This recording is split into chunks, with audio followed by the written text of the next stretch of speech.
atau dukun beranak ini harus berjalan di depan orang yang menjemput supaya si Paraji ini tidak digantikan sama sosok makhluk halus. Assalamualaikum warahmatullahi wabarakatuh. Terima kasih sudah klik video ini. Oke, jadi di malam Jumat ini aku datang lagi dengan sebuah kisah horor Wak tentang Paraji atau dukun beranak. Sebagaimana yang kalian tahu, Wak, profesi dukun beranak ini terkadang memang tidak bisa dilepaskan dari kejadian-kejadian mistis ketika membantu pasien yang melahirkan. Nah, hal ini jugalah yang dialami sama neneknya Wak kita. Suatu ketika dia ini didatangin oleh pria tidak dikenal dan diminta untuk membantu istrinya yang akan melahirkan. Nah, setelah membantu, Wak, bukannya kembali dengan selamat, nenek Wawa ini malah mengalami sebuah kejadian mistis yang amat sangat di luar nalar. Ini kisah ini epic kali, Wak, epic kali. Kalian harus tonton ini sampai habis sih. Nah, penasaran sama kisahnya? Tapi sebentar dulu sebelum masuk ke ceritanya, aku mau ingetin lagi nih buat kalian yang pengen berbagi kisah horornya. Kalian boleh langsung email aja ke email kisahhororwawa@gmail.com, sertakan juga subjek dengan judul kisah kalian, lalu juga sertakan nomor WhatsApp sama Instagram kalian supaya nanti kami gampang hubungin kalian kalau misalnya kisah kalian di-up di video selanjutnya, Wak, ya. Sekarang baru nih, tanpa berlama-lama kita langsung masuk aja ke ceritanya. Check it out.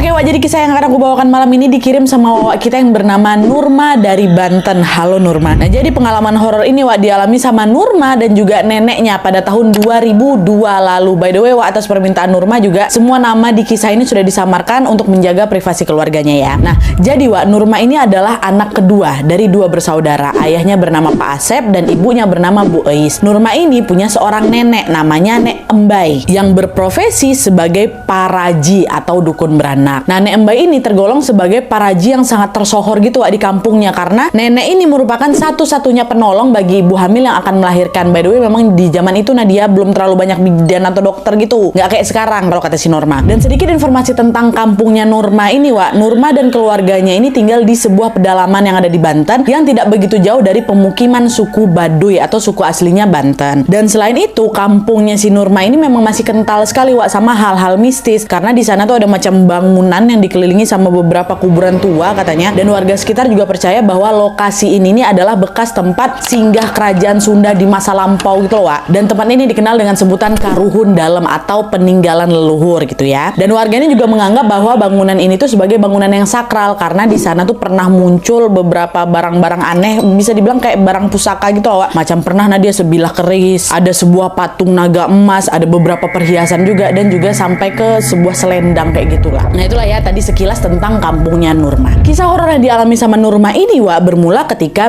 Bu Eis atau ibunya Nurma ini sedang hamil anak kedua, hamil adiknya si Nurma. Kehamilan itu berjalan dengan lancar lah gitu kan. Hingga pada suatu malam Bu Eis ini tiba-tiba ngeluh sakit perut. Bu Eis bilanglah ke anaknya, Nurma, nih kayaknya ibu udah mau melahirkan nih. Tolonglah jemput Nek Embai sekarang ya. Kayaknya ibu mau lahiran malam ini. Kalau nunggu bapakmu pulang pasti bakal kelamaan gitu. Ibu udah gak kuat lagi, kata si Bu Eis. Dan FYI, Wak, Pak Asep bapaknya si Wawa ini waktu itu masih bekerja di Jakarta dan belum pulang. Nah, mendengar perintah dari ibunya, Nurma pun segera langsung menjemput Nek Embai ini yang memang rumahnya sangat-sangat berdekatan dengan rumahnya Urma. Jadi sebelah kanan ini rumahnya Nurma, di tengah-tengah tuh ada macam rumah tetangga gitu yang halamannya ditumbuhi sama pohon rambutan. Barulah di sebelah kiri itu rumahnya Nek Embai ya, kebayang ya. Nah, udah tuh, singkat cerita sesampainya si Nurma ngejemput Nek Embai di rumah Nek Embai, Nurma langsung bilang lah kalau ibunya sedang butuh bantuan. Nenek, ibu udah mau melahirkan, kata kayak gitu kan. Nah, mendengar itu Nek Embai pun segera langsung mengambil alat-alat persalinan lalu pergilah itu ke rumahnya si Nurma. Nah, di perjalanan itu, Wak, ini harus diingat ya, ada sebuah kebiasaan yang memang harus dilakukan orang yang menjemput Paraji atau dukun beranak, yaitu aturannya orang yang menjemput ini harus berjalan di belakangnya Paraji. Jadi waktu itu Nurma pun segera langsung memposisikan dirinya untuk berjalan di belakangnya Nek Embai, bukan di depannya, Wak. Kenapa kayak gitu, Nadia? Karena ini adalah sebuah kepercayaan turun-temurun, Wak, yang memang biasanya dilakukan di kampungnya si Nurma, yaitu Paraji atau dukun beranak ini harus berjalan di depan orang yang menjemput supaya si Paraji ini tidak digantikan sama sosok makhluk halus. Mereka semua khawatir makhluk halus itu akan menyamar menjadi Paraji demi bisa memakan darah manisnya ibu hamil gitulah. Jadi kalau misalnya Parajinya di depan bisa diawasi sama orang jemput nih gitu ya, kebayang ya. Dah tuh, makanya lah di situ Nurma pun mempersilahkan neneknya ini supaya berjalan lebih dulu. Ayo Nek, duluan, Nurma di belakang gitu. Dah, jalanlah nenek di depan, set Nurma di belakang. Awalnya semua berjalan normal-normal aja, Wak. Nenek di depan, Nurmanya di belakang. Tapi sebelum melewati pohon rambutan di depan rumah tetangga, kan di tengah-tengah tuh rumah tetangga kan. Sebelum lewat pohon rambutan itu, tiba-tiba Nek Mbak ini minta tukar posisi. Dia bilang, Nurma kamu jalan duluan aja, nenek yang di belakang. Jangan Nek, nanti nenek kenapa-napa. Kata si Nurma, kan aturan nggak boleh kayak gitu tuh. Udah nggak apa-apa, kamu aja yang jalan duluan biar nenek di belakang. Katanya dengar nenek kata gitu. Nah karena dia ini nggak mau berdebat, akhirnya udah Nurma pun terpaksa lah nurutin permintaan neneknya kan. Tukar posisi lah ini. Nurma jalan duluan, nenek nih di belakang. Terus waktu udah tukar posisi nih, Wak, samar-samar Nurma dengar ada suara seorang wanita yang lagi bertanya ke neneknya. Padahal mereka berdua aja tuh awalnya kan. Dia dengar suara wanita nih ngomong gini, mau kemana Nek Mbay? Aku ikut boleh nggak? Aku lapar, kata dia gitu. Nah mendengar suara asing itu, Nurma pun jadi penasaran kan. Dia mau nih noleh ke belakang. Tapi sebelum dia noleh, Wan, Mbay langsung bilang, udah jangan kau tengok ke sini, jangan tengok ke belakang, lari sekarang ke rumah, kata si Nek Mbay, Wak. Nah dengar itu Nurma pun mengurungkan niatnya dan lanjutlah itu berlari hingga sampai ke depan rumahnya tuh, nggak jadi tengok belakang. Nah karena udah sampai di rumah, Wak, barulah si Nurma nih ngerasa, oh ini udah aman-aman aja nih, aku boleh kali ya lihat ke belakang. Refleks dia noleh lah itu ke belakang kan. Tapi begitu ditoleh, Wak, Nurma dikejutkan dengan kemunculan sesosok kuntilanak yang wujudnya sangat-sangat mengerikan. Sosok itu mulutnya robek sampai ke pipi, wajahnya berdarah-darah, dan dalam posisi kayang dengan kepala di bawah, kakinya gantung di atas pohon rambutan tuh, bayangkan sama kalian. Dan yang lebih ngerinya lagi, Wak, sosok itu tuh sedang macam melilit pinggang Nek Mbay gitu loh, pakai rambut yang gimbal tuh. Apa nggak langsung shock si Nurma itu? Astagfirullahaladzim, shock, pingsan langsung Nurma. Nurma waktu itu pingsan selama beberapa jam, Wak, dan baru bangun keesokan paginya. Nah pas dia udah sadar ini, Nurma nengok rumahnya tuh udah ramai sama tetangga-tetangga sekitar kan, yang datang untuk ngejenguk adik bayinya. Jadi ternyata Bu Eis, mama Nurma itu sudah melahirkan di saat Nurma ini masih pingsan, Wak. Dah, selamat tuh. Dan di saat yang sama Nurma ini juga nengok ada Nek Mbay yang duduk di antara para tetangga itu dalam keadaan baik-baik aja. Nah di situ Nurma langsung ke flashback langsung sama kejadian semalam kan, dan dia langsung berinisiatif untuk menanyakan hal itu ke si Nek Mbay. Tapi, Wak, sebelum sebelum si Nurma ini nanya, Nek Mbay itu langsung ditatapnya si Nurma kan, seolah-olah dia tuh kayak bilang, dah kau diam aja, kau nggak usah nanya apa-apa, kita omongin nanti waktu udah sepi gitu. Langsung udah pakai kode mata lah gitu kan. Nah karena ditatap tajam sama neneknya kayak gitu, Nurma pun akhirnya enggan untuk bertanya, dan udah dia kembali lagi ke kamar dengan pikiran yang berkecamuk. Kemarin tuh apa yang gue tengok tuh betul apa enggak ya? Siapa sosok tuh? Kenapa dia ngelilit badan nenek aku? Kenapa juga nenek aku suruh aku jalan dulu? Apa mereka udah janjian? Kayak gitulah. Tapi sebelum pertanyaan ini berhasil terjawab, Wak, Nurma itu tiba-tiba dikejutkan dengan kabar duka yang menimpa neneknya. Jadi nih, Wak, ya, 3 hari setelah peristiwa mengerikan itu, atau 3 hari setelah adiknya dilahirkan itu, Nurma mendengar sebuah kabar bahwa Nek Mbay meninggal dunia.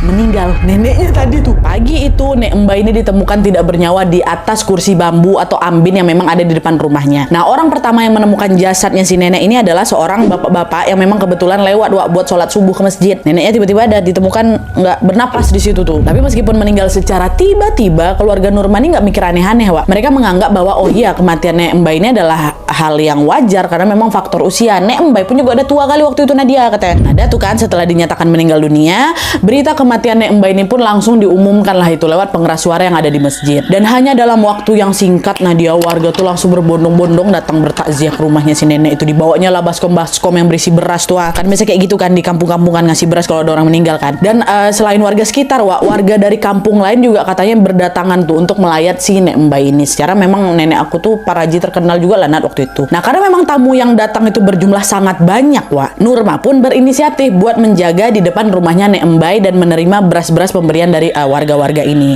Dan Nurma berjaga lah di situ. Awalnya nggak ada yang aneh memang sama aktivitas itu, Wak. Sampailah kemudian tibalah momen di mana mata si Nurma ini nggak sengaja tertuju ke arah pohon rambutan milik tetangganya, berarti di sebelah kanan kan. Nengok ke situ. Dan entah kenapa waktu lihat pohon rambutan itu, Nurma tuh jadi terbayang-bayang lagi sama sosok kuntilanak yang ngelilit nenek 3 hari lalu tuh. Karena takut dicampur sedih juga, Nurma pun buru-buru mengalihkan pandangannya ke arah lain kan. Tapi nggak berselang lama kemudian, Wak, disinilah Nurma mengalami hal yang nggak akan pernah dia lupakan seumur hidupnya. Entah aku mimpi atau entah itu nyata, Nadia ya. Tapi yang jelas di sini Nurma tiba-tiba dibuat kaget karena sosok kuntilanak yang kemarin dia tengok itu muncul di depan hadapannya. Muncul. Tapi kalau kemarin dia menampakkan diri dengan wajah berdarah-darah menyeramkan gitu kan, kali ini yang kedua ini dia datang wajahnya pucat, Nadia, tanpa ada darah sedikit pun, pucat tadi. Nampak aku muka ya tuh lebih jelas. Nih siapa nih? Kenapa di siang-siang bolong kayak ini dia tiba-tiba muncul gitu kan, kata si Nurma. Nah belum sempat mencerna karena semua itu Wak, tiba-tiba Nurma ini ngerasa bahwa si sosok ini tuh macam ditarik tangannya si Nurma Wak, dan dia mengajak si Nurma ini pergi ke suatu tempat. Udah Nurma ini secara sadar nggak sadar itu dia refleks langsung mencerna dulu ini betul apa enggak nih. Akhirnya dia berteriak kan, tapi waktu dia berteriak tuh nggak bisa keluar suaraku sama sekali, Nat, katanya. Ini aku mau bawa kemana gitu kan, cuma nggak bisa berteriak. Dan nggak nyerah di situ aja Wak, Nurma ini kembali ditarik tangannya dari genggaman makhluk itu kan, tapi nggak bisa terlepas juga, Nat. Nah, menyadari Nurma yang terus-terusan memberontak ini Wak, sosok itu pun tiba-tiba macam menganggukkan kepalanya gitu loh, seolah-olah macam meyakinkan si Nurma bahwa udah aku tenang aja, aku nggak ada niat nyakitin kau kok gitu loh. Tapi sosok tuh cuma ngangguk aja, nah dia cuman aku mikir udah aku tenang aja gitu loh. Dia nggak ngomong apa-apa, dia cuman gitu. Dan entah karena dorongan apa Wak, Nurma yang tadinya ketakutan pengen lepas dari sosoknya, sekarang malah nurut dia dan ngikutin kemana sosok itu pergi, ya kan? Nah, setelah dia berjalan beberapa langkah, sosok itu rupanya membawa Nurma berdiri di seberangnya rumahnya Nek Embai. Ya, sesampainya di sana, inilah, aduh aku merinding. Sesampainya di sana Wak, Nurma tuh tiba-tiba melihat suasana sekitar yang tadinya siang menderang tuh tiba-tiba langsung gelap, macam suasana malam hari. Dan selain itu Nurma juga merasa hawa panas siang hari karena sinar matahari itu tiba-tiba langsung berubah jadi hawa dingin. Nah, tiba-tiba langsung berubah malam. Lalu kemudian sosok yang tadinya megang tangannya si Nurma ini tiba-tiba langsung kayak set ditatapnya rumahnya Embai yang ada di seberang tuh. Karena penasaran, Nurma ikut juga lah nengok ke tatapannya si sosok itu kan. Dan di sana lah Wak, dia melihat ada seorang pria berseragam loreng Wak. Dia datang nih ke rumahnya si nenek. Ini di penglihatan si Nurma ya. Pria itu lalu diketuknya lah pintunya si nenek. Dibukakan sama Nek Embai, masih hidup Nek Embai itu. Nah, ini lah di penglihatan si Nurma tuh kan. Dibuka pintunya. Terus Nurma juga dengar si laki-laki ini ngomong, "Nek, maaf mengganggu malam-malam, istri saya mau melahirkan. Apa nenek bisa bantu?" Nek Embai jawab, "Bisa Pak, tapi sebentar ya, saya ambil peralatan dulu." Dan setelah mengambil keperluan persalinan Wak, Mbak ini pun meninggalkan rumahnya dan mengikuti pria itu pergi ke arah utara. Tapi di sini nih, inilah, dan makanya aku tuh selalu bilang ini tuh mimpi atau enggak, cuman kayak nyata gitu kata si Nurma. Cuman anehnya di situ, Nurma tuh melihat neneknya ini pergi dalam kondisi transparan Wak. Jadi macam hologram lah gitu ya. Jadi fisiknya memang masih ada dekat rumah, masih ada di rumah. Jadi yang pergi tuh macam arwahnya si nenek. Ya Allah, penasaran si Nurma pun refleks ngelangkahkan kaki juga Wak, ngikutin kemana arwahnya Nek Embai ini pergi. Tapi pas baru dia macam mau disamperin si nenek kan, si sosok kuntilanak yang pucat tuh tiba-tiba langsung ditarik tangan siapa itu, seolah macam melarang si Nurma itu untuk pergi juga. Terus belum sempat aku tanya kenapa, nah dia barulah itu suasana kembali terang dan suara keramaian yang lagi ngelayat rumahnya si nenek itu terdengar kembali. Dan hanya hitungan detik Wak, Nurma sudah kembali berada di tengah para tamu yang sedang bertakziah di rumahnya Nek Embai. Dan di saat yang sama si Nurma ini juga notice kalau sosok kuntilanak pucat tadi yang nemenin dia tadi tuh tiba-tiba menghilang dari pandangannya. Kejadian yang tidak biasa itu langsung bikin si Nurma ini sadar bahwa apa yang aku lihat barusan tuh macam ini loh, Nat, macam momen terakhir sebelum Nek Embai ini ditemukan meninggal dunia gitu. Jadi si Nurma ini macam dikasih penglihatan gitulah kan sama kuntilanak pucat tuh. Terus karena khawatir penglihatannya itu benar soal si nenek ini pergi sama si laki-laki beloreng tadi Wak, Nurma ini pun segera langsung hampirnya mamanya Bu Eis. Dia bilang, Bu, yang meninggal nih bukan Nek Embai Bu, nenek yang asli lagi pergi sama pria baju loreng ke arah utara gitu. Gak percayalah mamaku. Nadia, kamu nih ngomong apa sih ha? Udahlah balik aja ke depan lagi, gak usah ngomong aneh-aneh, mama lagi mandiin nenek nih gitu. Apa sama aku, nenek tuh lagi dimandiin Nadia. Nah, karena omongan yang gak dipercaya, dia juga takut bikin heboh ya kan. Nurma pun terpaksa kembali lagi ke depan tanpa berkata apapun. Aku masih juga berusaha untuk mencerna tuh Nat. Sementara Bu Ois tetap lanjut tuh memandikan jasad Nek Embai tanpa menemukan adanya keanehan sedikit pun di jasadnya si nenek Wak. Dah nih kan, setelah dimandikan jasad Nek Embai pun langsung dikafani terus dimakamkan di pemakaman umum setempat. Rame lah itu orang juga nguburin nenek kan. Nah, setelah pemakaman itu selesai Wak, malam harinya keluarga Nurma tentunya menggelar tahlilan selama 7 hari berturut-turut. Tapi nah, awalnya juga nggak ada sesuatu yang aneh Wak dengan tahlilan itu. Tapi waktu masuk malam keempat Wak, terjadi nih sebuah peristiwa mistis yang gak cuma gemparkan keluarga aku Naja Nadia, tapi juga menggemparkan seluruh warga kampung. Jadi ceritanya Wak, pada malam keempat meninggalnya Nek Embai, tepatnya di waktu maghribnya, keluarga Nurma kan sedang menggelarkan acara tahlilan untuk mendoakan almarhum Nenek Embai seperti biasa kan. Nah, pada saat itu para tetangga ya udah berkumpul lah itu semua di rumah Nek Embai untuk berdoa bersama. Nah, pas acara tuh baru aja dimulai Wak, kalian tahu, mereka tiba-tiba dikejutkan dengan kedatangannya Nek Embai di halaman depan rumah. Datang Nek Embai Wak, dan epiknya lagi Nek Embai itu muncul dengan menggendong seekor ayam hitam sambil juga membawa seekor kerbau dan tanpa mengenakan pakaian sehelai pun. Nek Embai datang mohon maaf, telanjang bulat tuh kelihatan sambil bawa kerbau sama ayam tuh. Apa nggak langsung berhamburan warga-warga di swasta? Astagfirullahaladzim, Nek Embai itu siapa tuh? Kok masih hidup? Heboh semua, ada berlari-larian semua kan. Nah karena situasi udah nggak kondusif, Pak Asep, Bapak Nurma pun langsung dibalutkannya tubuh Nek Embai pakai kain kan, dan langsung dibawa nenek ini masuk ke dalam rumah. Terus nggak lama kemudian Pak Asep pun langsung memanggil tuh seorang kiai yang memang dihormati atau disegani gitulah di kampung mereka. Ini kan kejadian di luar nalar kan. Akhirnya setelah kiai datang, wah baru di situ tanpa basa-basi Pak Asep baru berani nanya tuh, maaf ibu, apa kamu betul Bu Embai ibu saya? Katanya. Iya, aku ini Embai ibu kamu. Emangnya kenapa? Kata Bu Embai kan. Loh, Bu, ibu tuh sudah meninggal 4 hari yang lalu, Bu. Bahkan saya yang udah nguburin ibu di pemakaman. Kok ibu bisa muncul lagi? Ya Allah, merinding aku. Kok ibu bisa muncul lagi? Hah? Ngomong apa kamu ini? Aku masih hidup, aku belum mati, kata Nek Embai kan. Nah, mendengar jawaban itu Pak Asep dan juga Pak Kiai ya nggak langsung percaya lah, Wak. Orang mereka nguburin Nek Embai kok. Ini kenapa Nek Embai ada di sini gitu. Dan firasat mereka juga mengatakan bahwa Nek Embai yang ada di hadapan mereka ini ya orang lain, bukan Nek Embai orang yang mereka kubur 3 atau 4 hari yang lalu tuh loh. Kok bisa-bisanya dia muncul lagi gitu. Di tengah kebingungan itu akhirnya Pak Kiai meminta warga kampung untuk betul bongkar makamnya Nek Embai. Siapa yang kemarin kalian kebumikan gitu kan. Betul, Wak. Dan setelah makamnya dibongkar ya, betapa kagetnya mereka, ternyata jasad yang berada di dalam kain kafan yang baru dimakamkan itu bukan jasadnya Nek Embai, Wak. Jasad itu adalah sebatang pohon pisang. Betul-betul sebatang pohon pisang, Nadia. Pohon pisang, batang pisang itu yang lagi dimakamkan sama mereka, Wak. Apa nggak geger kampung tuh, Nat? Iya Allah, aku merinding banget. Nah dari situlah warga pun akhirnya baru percaya kalau memang Nek Embai yang baru pulang tadi ya betul lah Nek Embai yang asli gitu loh. Nah melihat kejadian di luar nalar itu, Pak Kiai ini pun segera kembali ke rumahnya Nek Embai dan kembali lagi bertanya sama nenek.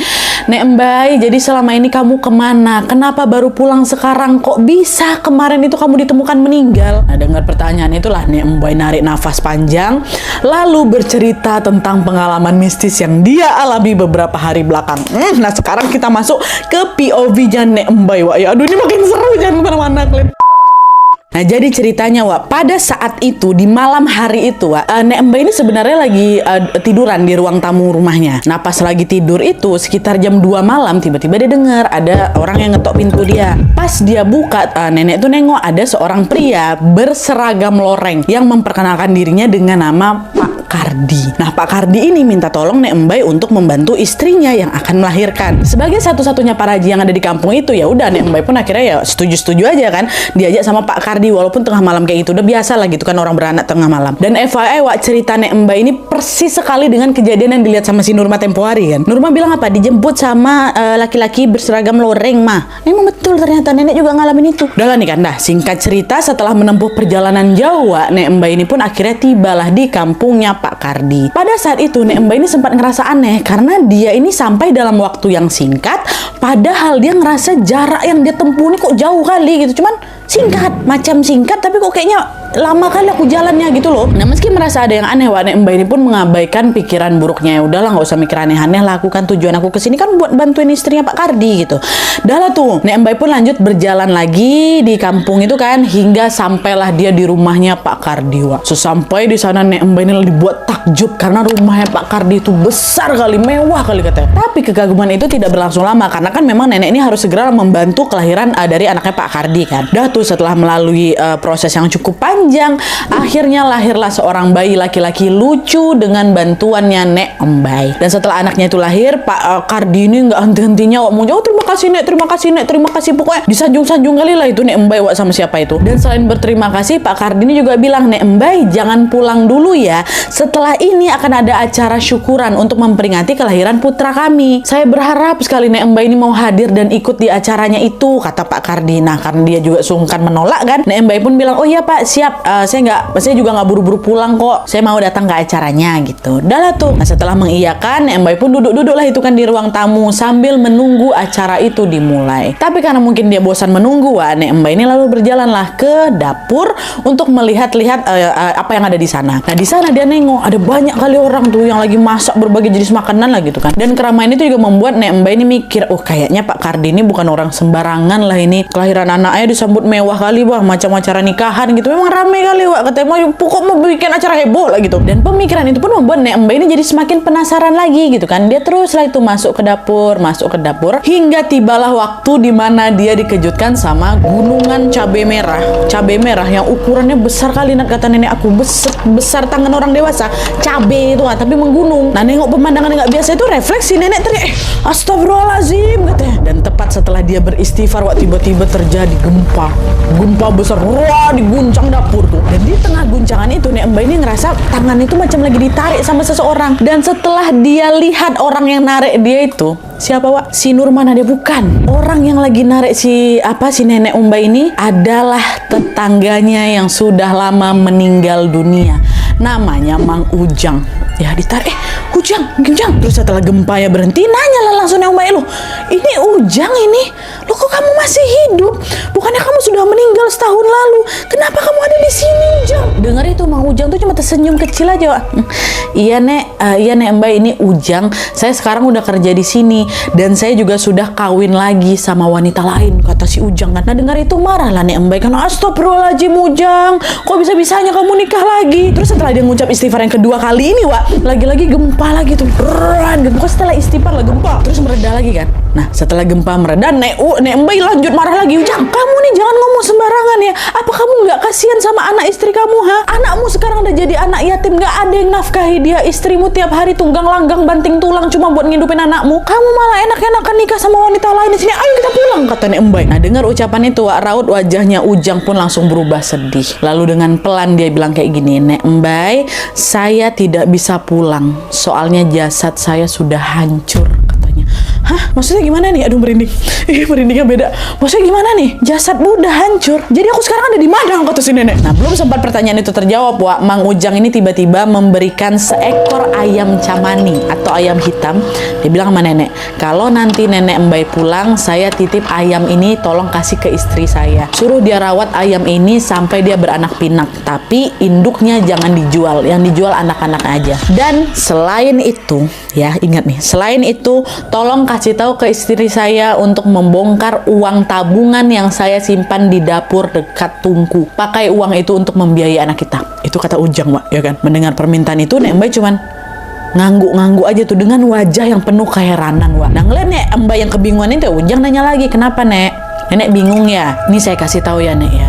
Nenek sekarang lagi ada di alam lain bersama saya dan manusia yang sudah mati lagi. Belum sempat si nenek ini jawab apa-apa, Wak, tiba-tiba terdengar suara Pak Kardi manggil si nenek. Nek Mbak, kata Pak Kardi kan. Nah, khawatir terjadi sesuatu yang tidak diinginkan nih. Nek Mbak pun cepat-cepat langsung berjalan menghampiri Pak Kardi. Ada apa, Pak Kardi? Kata si nenek. Oh, Nek, jadi gini, saya tuh nggak punya uang buat ngebayar jasa Nek Mbak. Sebagai gantinya saya kasih kerbau ini aja ya. Saya juga minta maaf saya nggak bisa nganterin Nek Mbak pulang. Tapi nenek jangan khawatir karena nanti ada 2 pengawal saya yang akan mengantarkan nenek pulang, katanya. Dengar itu Nek Mbak udah nggak bisa berkomentar apapun, Wak.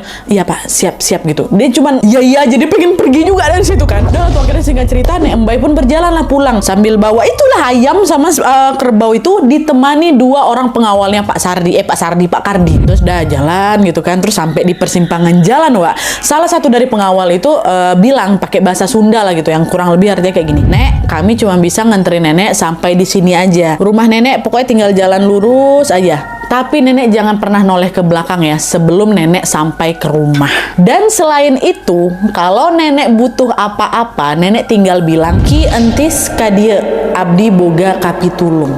Insya Allah kami akan datang membantu, kata pengawalnya, Wak. Denger itu, Nek Mbak itu macam gak bertanya-tanya lagi, cuman oke, semua diokein, semua diangguk, semua diiyain lah gitu. Sembari juga mengikuti instruksi mereka kan. Dan nenek jalan lah ini, berpisah lah sama 2 pengawal tuh kan. Tapi pas baru udah nyampe di tengah jalan nih, belum nyampe di rumah lagi, entah kenapa Nek Mbak ini nggak bisa nahan rasa penasarannya kan, Wak. Akhirnya di titik ini nenek pun melanggar aturan itulah, dia toleh ke belakang, ya kan. Dan ketika menengok ke belakang ini lah, Wak, nenek betul-betul kaget karena ternyata 2 pengawal yang nemenin dia tadi 2 ekor harimau besar, Wak. Astagfirullah. Kan udah bilang jangan tengok belakang mungkin kan. Nenek jalan dia sambil baca-baca doa. Dan alhamdulillahnya di sini Nek Mbak sangat bersyukur karena setidaknya dia bisa kembali lagi nih ke dunia nyata. Gitu, Wak, ceritanya. Astagfirullahaladzim. Jadi selama 4 hari itu nenek ini dibawa ke alam lain untuk membantu persalinan makhluk dari dunia lain juga. Ya Allah. Berininya beda gak sih? Ya Allah.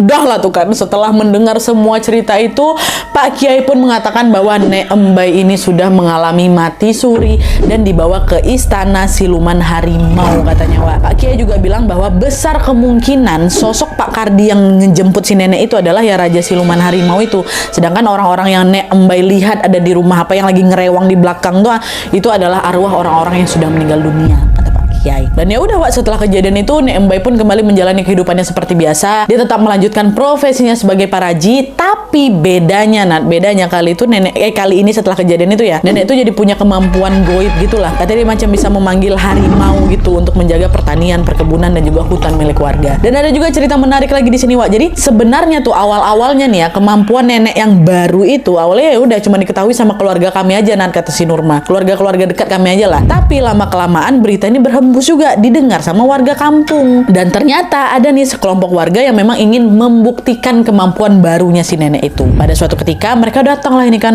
ketemu Nek Embai dan meminta tolong nih supaya hutan milik mereka itu dilindungi dari jarahan pemburu liar. Dengar dimintain bantuan kayak gitu, Nek Embai pun menyanggupinya, Wak. Dan dia segera langsung memanggil nama siluman harimau yang pernah dia temuin waktu itu tuh. Ada dia namanya, kata si Nurma. Ada, tapi gue nggak mau kasih tahu gitu. Betulan datang pula ke kau nanti gitu kan.